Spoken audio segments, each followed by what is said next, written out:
As Jesus of Nazareth said, it is easier for a camel to go through the eye of a needle than for a rich person to enter the kingdom of heaven. So, you want to be rich? Are you sure? Throughout history, men and women have ignored JC's warning and instead dedicated themselves to raking in as much cash as possible. Old money, new money, blood money, even other people's money. And some have gone so far as to work for it. The path you choose is, of course, up to you. But you might be happier if you make the best of what you have. Oh, all right then, if you insist. Here's what history has to say about how you could make a fortune. There's an awful lot of history in the world. Too much, really. So, let's skip all the boring stuff and get straight to the interesting bits. Sit back while we bring you the surprising, funny, frightening, and sometimes downright odd true stories about what people in the past were getting up to, and how to make it all work for you. This is History. The interesting bits.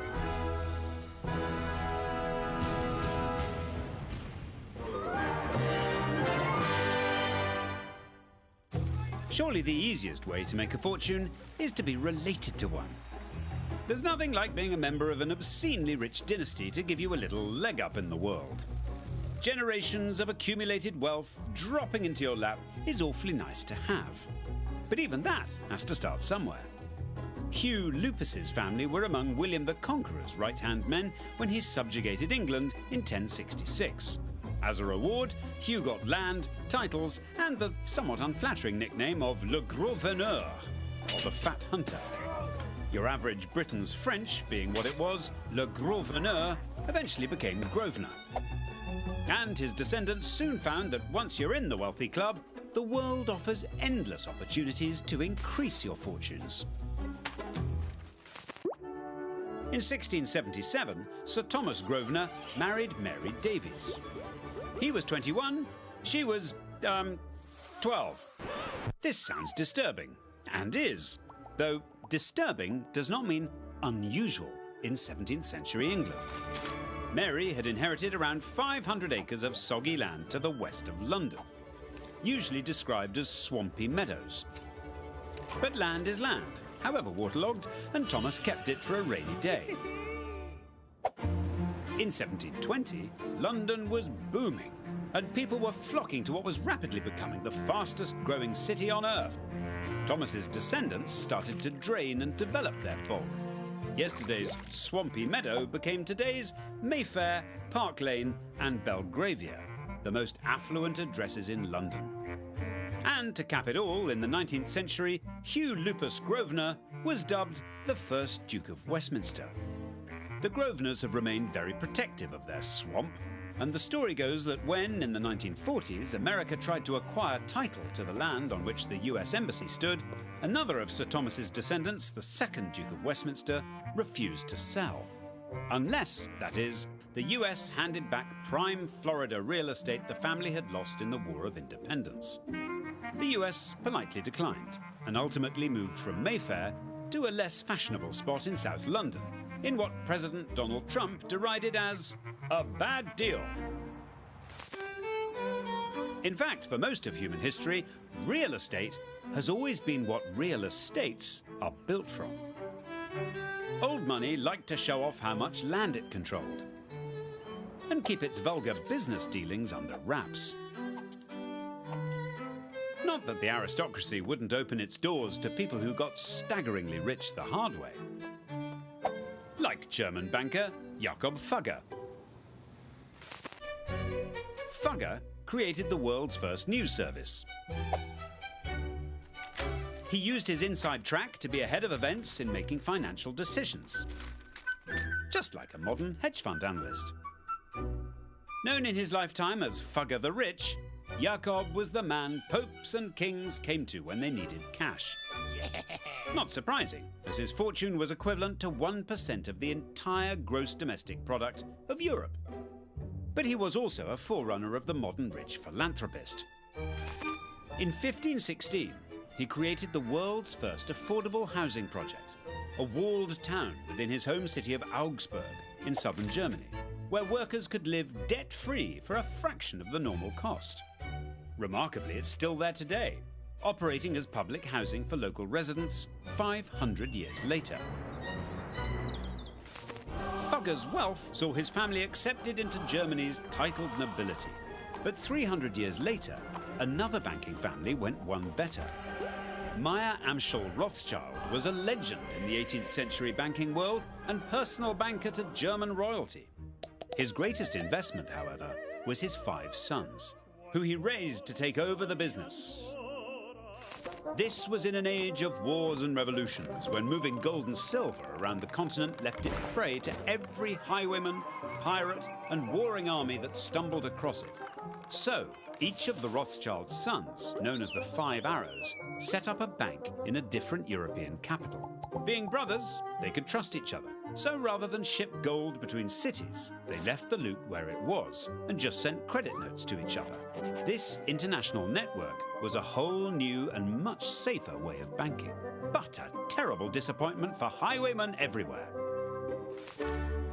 The Rothschilds bankrolled the British government during the Napoleonic Wars and used their international network to deliver hard cash to the Duke of Wellington, wherever it was needed on his campaigns, in the right local currency. Their network of couriers was so good, Nathan Rothschild in London got news of Wellington's victory over Napoleon at Waterloo a full day before the British government was informed. Their banking institutions and capital were behind nation and empire building, industrialization and globalization right through the 19th century. So, not surprisingly, they were welcomed into the ranks of Europe's titled aristocracy, as it was whispered that they were the wealthiest family in the world. With roots across the continent, they created dynasties that have lasted into the 21st century. If you've not had the good fortune to be born into a rich and powerful dynasty, maybe you can get one to take you in. Sometimes, though, getting accepted into the right family can pay off big time. One way, of course, is by marriage. In 7th century China, Zetian tied the knot and became the most powerful woman in the world. She was once a favourite concubine of the Emperor Taizong, but when he died, she moved on to marry his son and heir, the new Emperor, Gaozong. When Gaozong also died, Wu went for the top job herself, first ruling as a dowager empress through her youngest son, and then by becoming the monarch herself, the only female emperor in Chinese history. Under her stewardship, the empire expanded far beyond its previous borders and massively increased trade along the Silk Road. Historians have estimated that her empire controlled the equivalent of 22.7% of global GDP, an eye-boggling $18 trillion, roughly half America's current national debt. But there is a catch with marrying into wealth. When Wu Zetian died, the throne and the cash went to her late husband's relations, not hers. Being adopted into the right family can be extraordinarily lucrative. Rome's first emperor, Augustus, got his start by being the adopted son and sole heir to his uncle, Julius Caesar. This massive inheritance was just the leg up he needed to make himself emperor.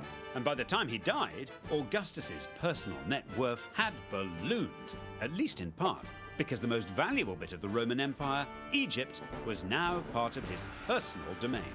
So rich did he become that he managed to give away the equivalent of over $2 billion and spent about another $1.5 billion buying up prime real estate in Italy and beyond. Augustus's net worth would put today's oligarchs in the shade. Whoever Augustus passed his vast estate on to when he died got to be not only super rich, but also Emperor of Rome.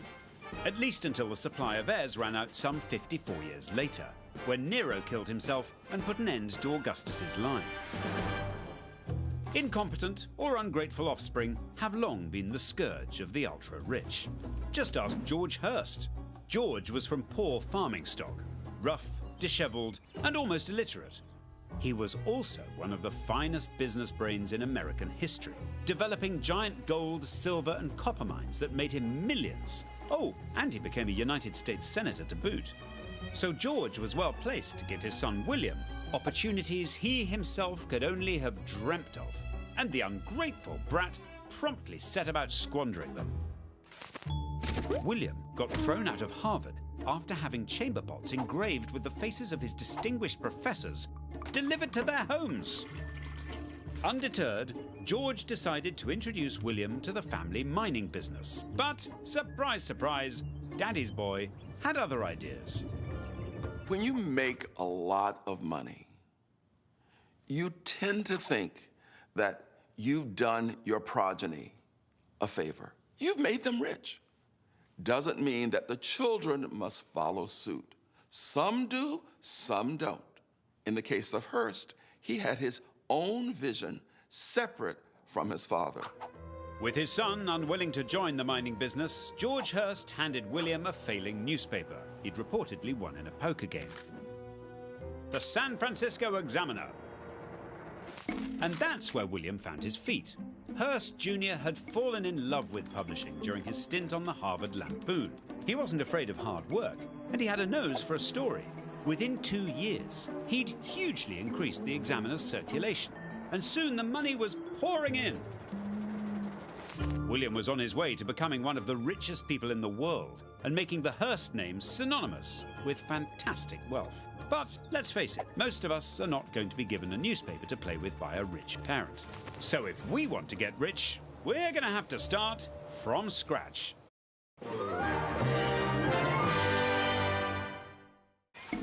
The richest people in the modern age didn't inherit their fortune. They earned it through hard work, ingenuity, a dash of ruthlessness, and a lot of luck. In order to be a successful tycoon, you must have a vision that you are passionate about.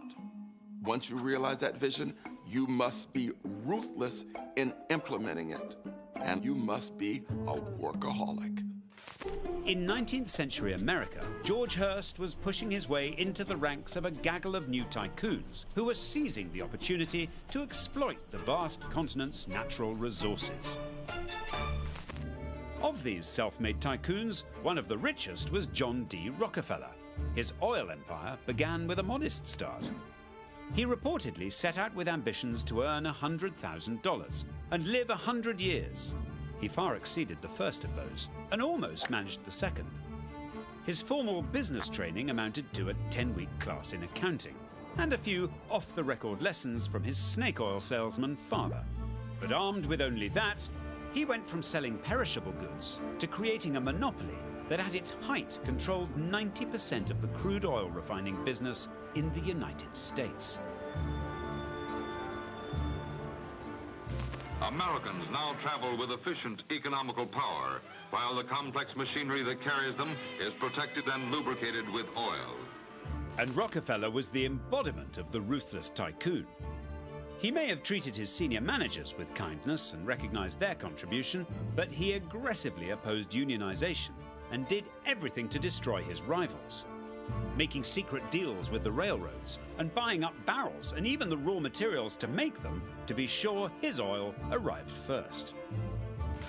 Rockefeller had another quality you need to make a fortune. He was a workaholic.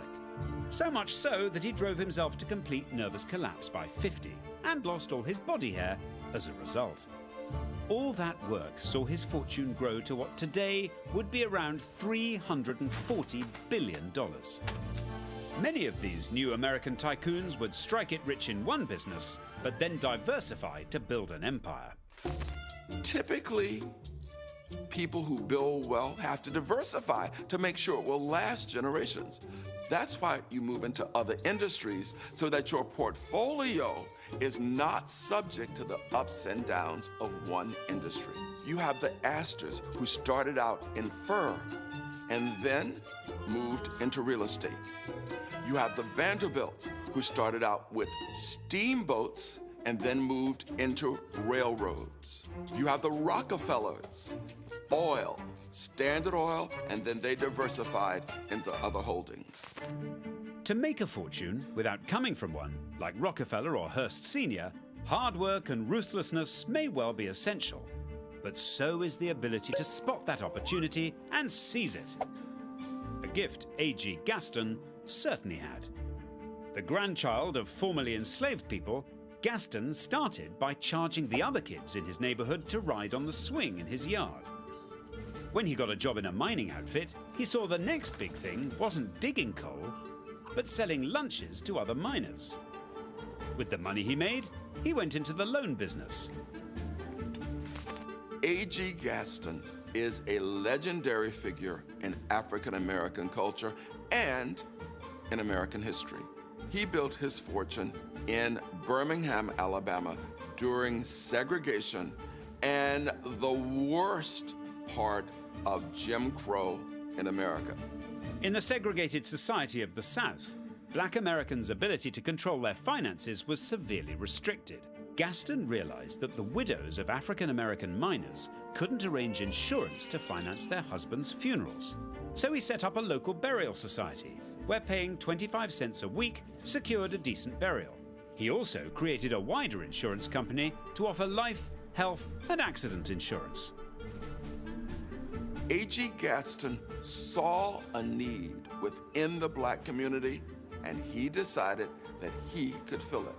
He built a penny savings bank to allow people to put money away for savings. He built an insurance company. He built a funeral home. Basically, it was almost like cradle to grave. Gaston then opened a hotel business in Birmingham, serving Black Americans. In the early days of the civil rights movement, he was criticized for keeping out of the political struggle, until he saw a child propelled down the street outside his office by a police water cannon. After that, he threw his considerable weight behind the movement, providing financial help and accommodation to civil rights leaders, including Dr. Martin Luther King. His motel in Birmingham became one of the key focal points. Specifically, room 30 at the motel was known as the War Room. It's where Reverend Fred Shuttlesworth, Martin Luther King, and others involved in that movement would meet and plan the strategies. The motel was bombed because of the people meeting there.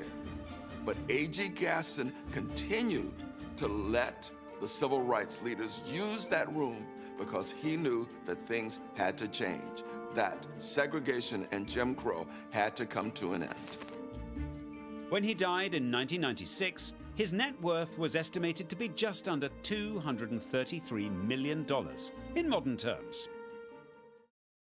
If you have a nose for opportunity, there are fortunes to be made by sheer creativity.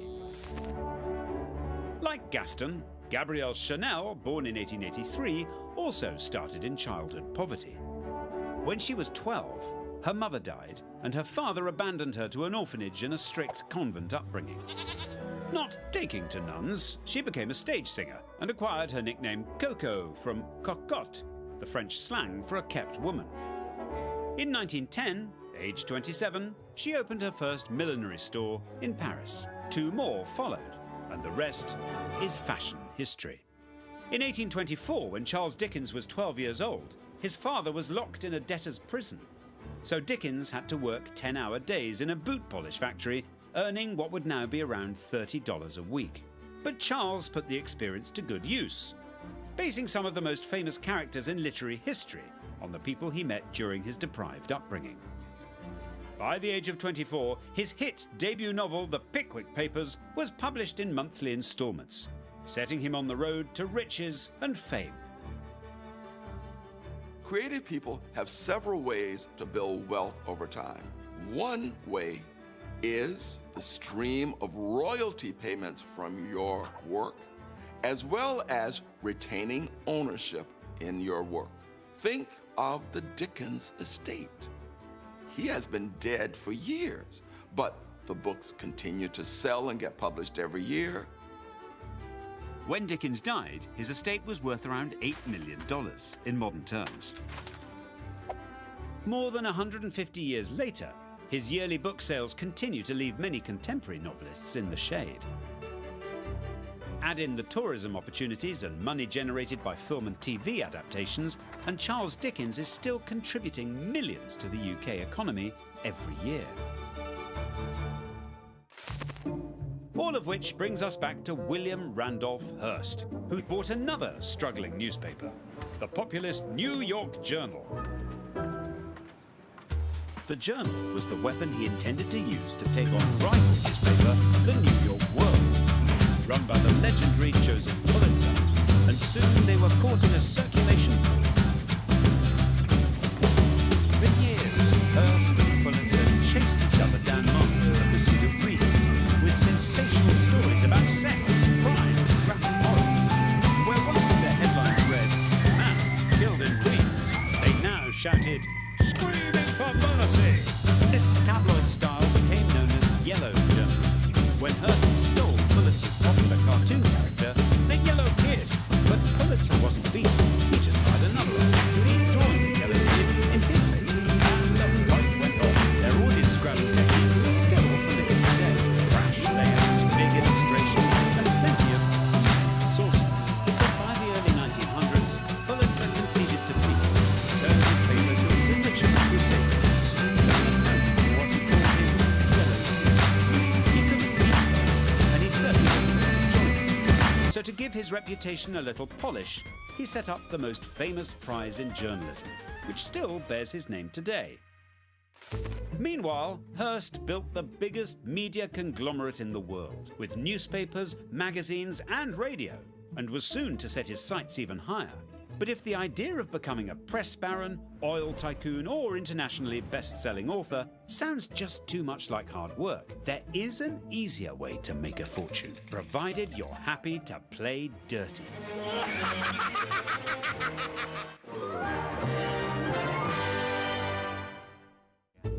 There are plenty of quick and easy ways to make money, provided you don't think overly hard about where the money comes from or who might get hurt along the way. And there's no business in history that's done more to give making money a bad name than the slave trading business. While the institution of slavery has been around for almost all of human history, the combination of colonialism, capitalism, and globalization in the 17th and 18th centuries made vast fortunes for those profiting from the slave trade, and brought unimaginable misery to countless millions of people across generations. Money doesn't get much dirtier than that. For a less disreputable way to profit from someone else's losses, how about a bit of insurance fraud? This ethically dubious means of playing the system seems to have been deployed by Jeremiah Hamilton, a man so shadowy that we don't even have a picture of him, or possibly even his real name.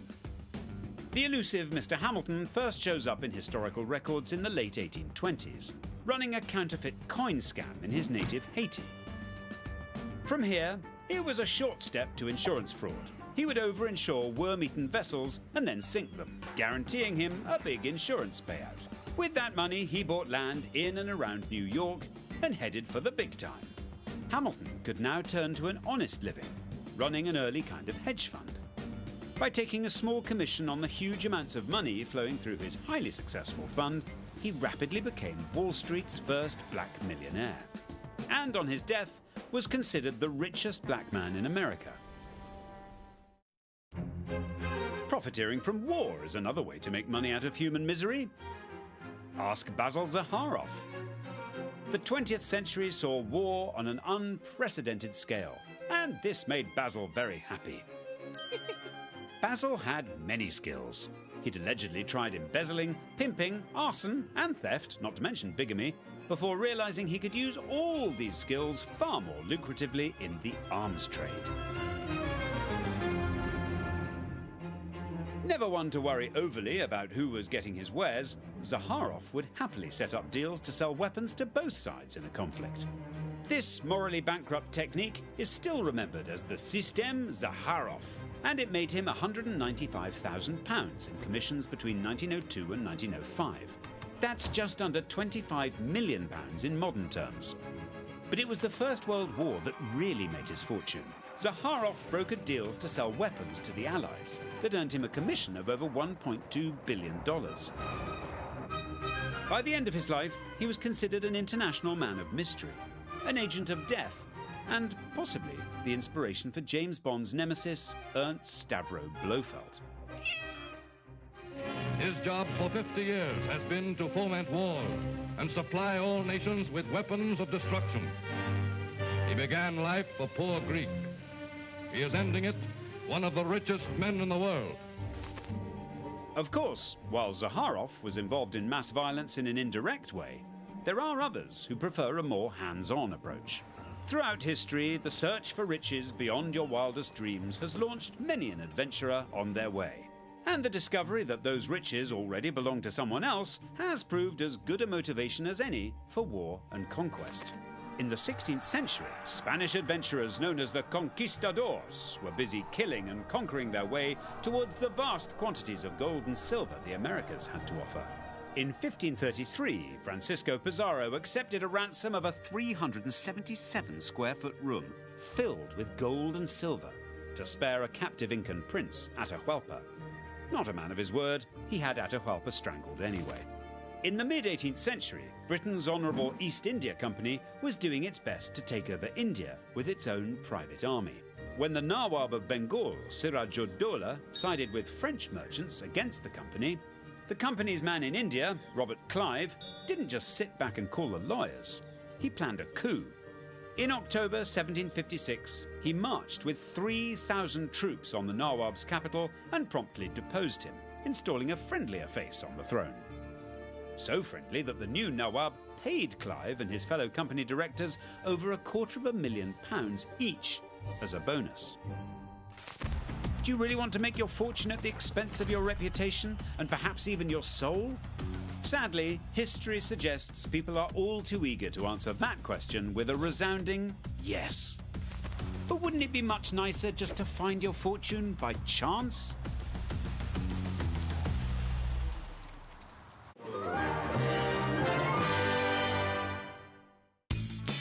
Some people are just lucky, in the right place at the right time to stumble upon a fortune, even a small one. And it doesn't need to be a diamond. A grimy old tooth will do. Provided it belonged to a beetle, that is. When John Lennon went to the dentist to have a molar extracted, he gave it to his housekeeper, Dorothy Jarlett. Lovely. Her family sold it on to British music mogul Alan McGee, who auctioned it in 2011 for $31,000, bought by a Canadian dentist. The tooth fairy's rates have certainly gone up. While we're on the subject of old teeth, at the beginning of the 19th century, there was a worldwide tooth shortage. Richer diets meant bad teeth, and bad teeth meant dentures. But where to get the teeth from? In Britain, the wealthy preferred healthy teeth from young, executed criminals. But there were not enough executed felons to meet the demand for dentures. As luck would have it, Napoleon came to the rescue. After the Battle of Waterloo, body snatchers made a fortune chiselling teeth from the jaws of the dead, packing them into barrels and shipping them to Britain to fill the teeth shortage. To wear dentures was to sport a Waterloo Smile. A smile you could be proud of, even if some of the teeth were enemy molars. Incidentally, George Washington's famous set of gnashers were made from hippo ivory. Some people have gone to extraordinary lengths to turn a quick buck off old body parts. Argentinian dictator and kleptocrat Juan Perón was ransomed in 1986, 12 years after his death.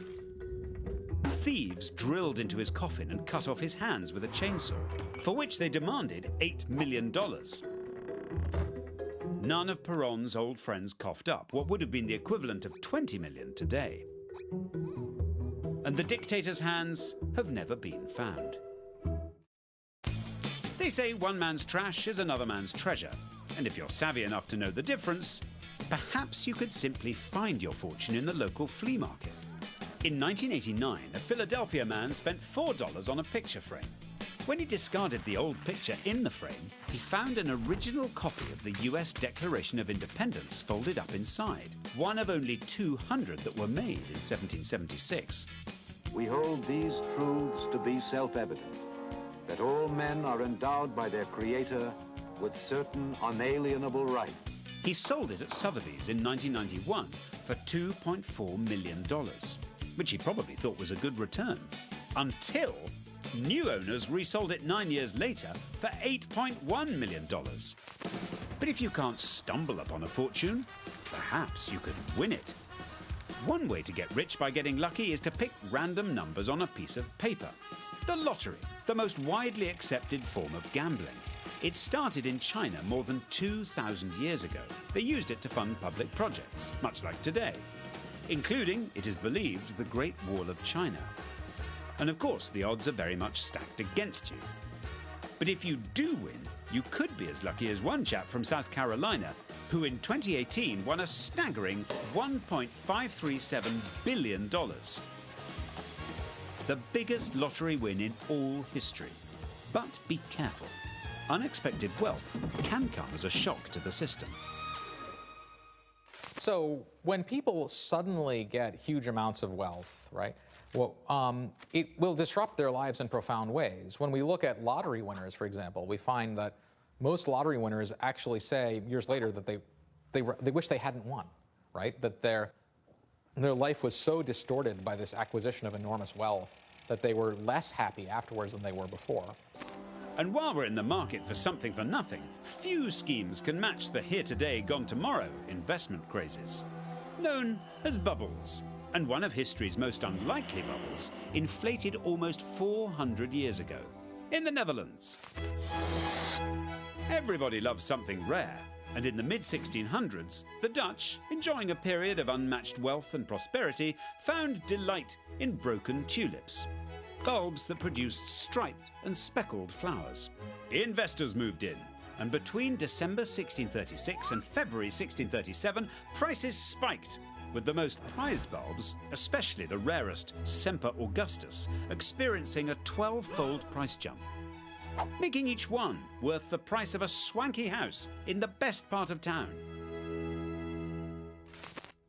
The people buying these bulbs weren't planning to put flowers in vases, of course. They were speculators, buying in the hope their value would keep on rising. But what goes up eventually comes crashing down. In 1637, confidence in the market suddenly collapsed. Traders no longer believed prices would keep going up, which meant, in an instant, they plummeted, as that belief had been the only thing that had made the tulip bulbs worth so much.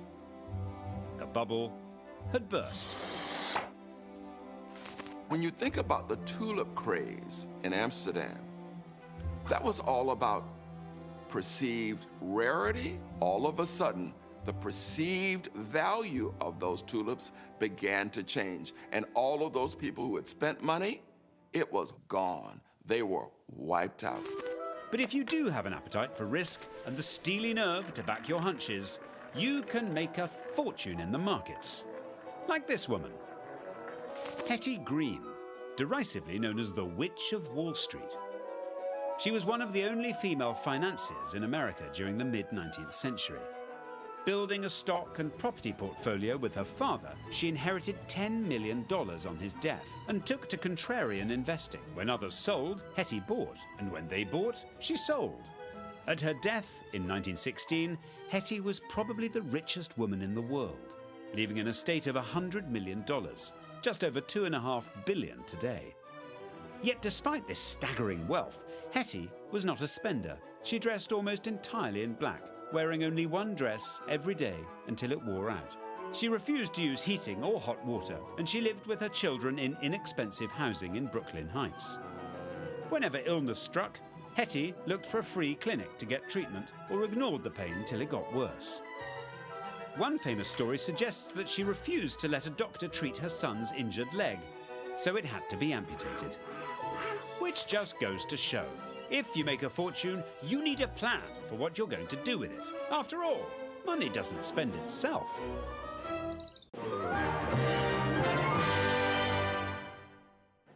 So, you've made your fortune, you've inherited, or you've worked for it, or it's just fallen into your lap. But what to do with it now that you've got it? It's time to splash the cash.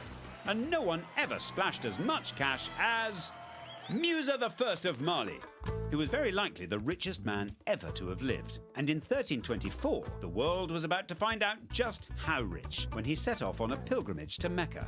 Not one for budget travel. Chronicles describe Musa's entourage of tens of thousands of people, 500 heralds bearing gold staffs and dressed in fine silks, and scores of camels and horses carrying lots and lots of gold. So much gold, in fact, that his generous tipping and wild spending in places like Cairo caused rampant inflation and depressed the economies he travelled through for a generation. By the time he returned to Mali, his fame had spread so far that he made it onto the most important world map of medieval Europe, the Catalan Atlas, the 1375 equivalent of being Time magazine's Person of the Year. Of course, you can spend your fabulous wealth on a lot of fabulous stuff. When William Randolph Hearst finally took full control of the family fortune in 1919, he went on the mother of all spending sprees, snapping up priceless art, sculptures, and ancient treasures from around the globe. Needing somewhere to keep his new collection, Hearst headed to his California ranch and instructed his architect to build him something a little bit more comfortable up on the hill. The result was Hearst Castle, a 58-bedroom monument to opulence which took 28 years to complete.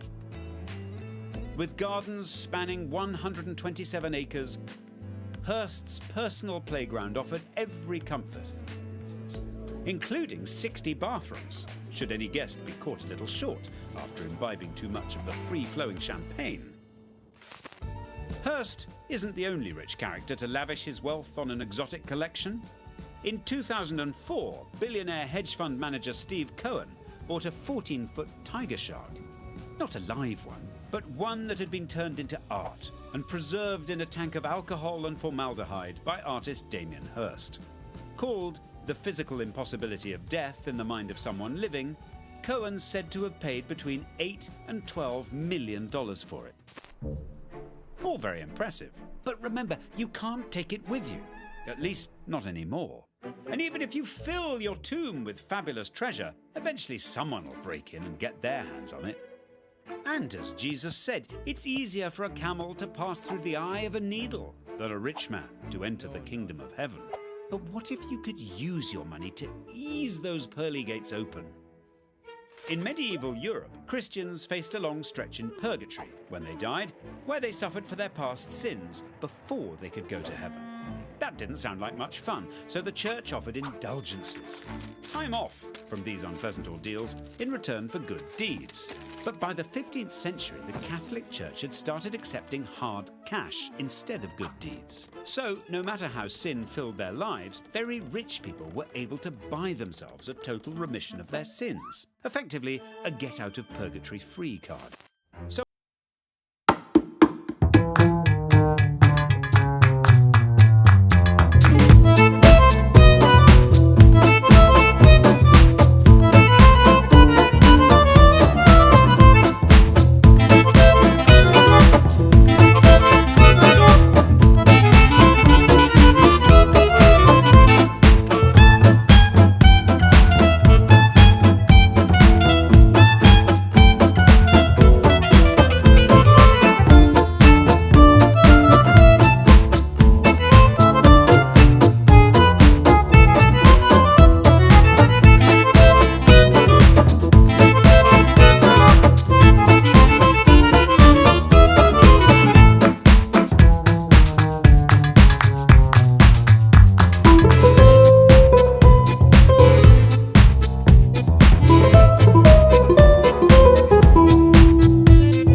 Hearst Corporation was known to be $35 million in debt.